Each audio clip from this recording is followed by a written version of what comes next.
Welcome to Lunchbreak at the Ann Arbor News, where we analyze the day's news and go behind the scenes with some of the people talking about the day's biggest stories. I'm Stefanie Murray, and today I'm joined by Ann Arbor Police Lieutenant Khurum Sheikh, who is here to talk about the unexpected assassination today of Pakistani opposition leader and former Prime Minister Benazir Bhutto. Lieutenant, thank you so much for joining us today. Thank you for having me. This is a huge, breaking international story today.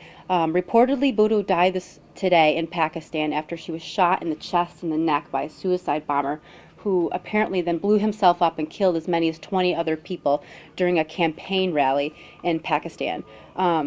Lieutenant, you're originally from Pakistan, correct? Yes, I was born in Pakistan, came here at age 7 to America. Okay, so tell us what your initial reaction was when you heard this news today. What did you think? What's going through your head now?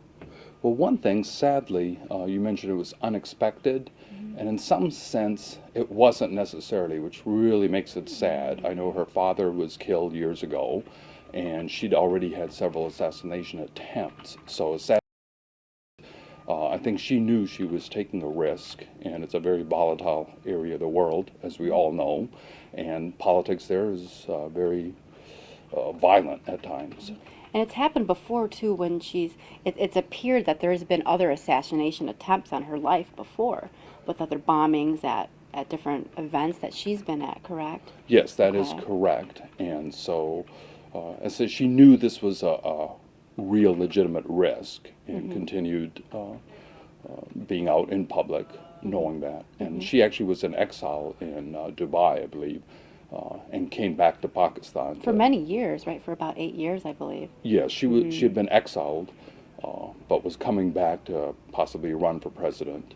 And so she knew there was a risk, and obviously it was a legitimate concern. Yeah. And now elections are coming up there, if they go forward, in early January. Tell us from your point of view, for viewers who might not be up to speed on what Ms. Bhutto was doing over there, what kind of role was she playing in the current political scene, and what kind of role would she have played in the elections that were coming up?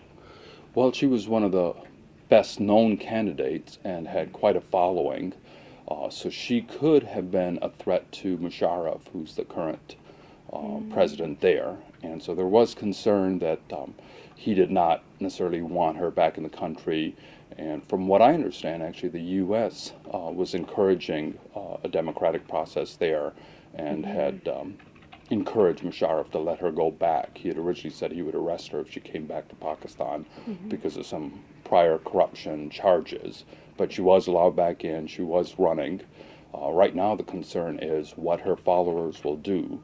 Obviously, it's too early to tell if Musharraf or anyone within the government had anything to do with it. But And it doesn't seem like they've put out any statements yet. No, and what happens in that region sometimes is people will assume certain things and react on it. So there could be, I believe from what I've seen, already some violence there between different factions. So yeah, and I was going to ask you about that too next, as we're seeing that right now on the television. All the images coming over from Pakistan right now show some chaos in some areas, especially in the city where the campaign rally happened. What kind of broader impact do you think could have, and do you expect that violence will escalate in the wake of her death over there now?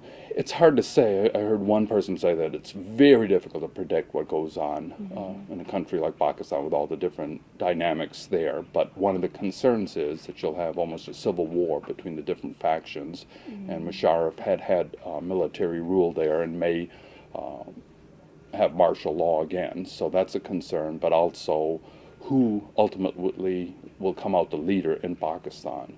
Musharraf has been pro-U.S. to some degree, so it's unknown who the new leader, if there is one that emerges, whether they'll be favorable to U.S. policies or not.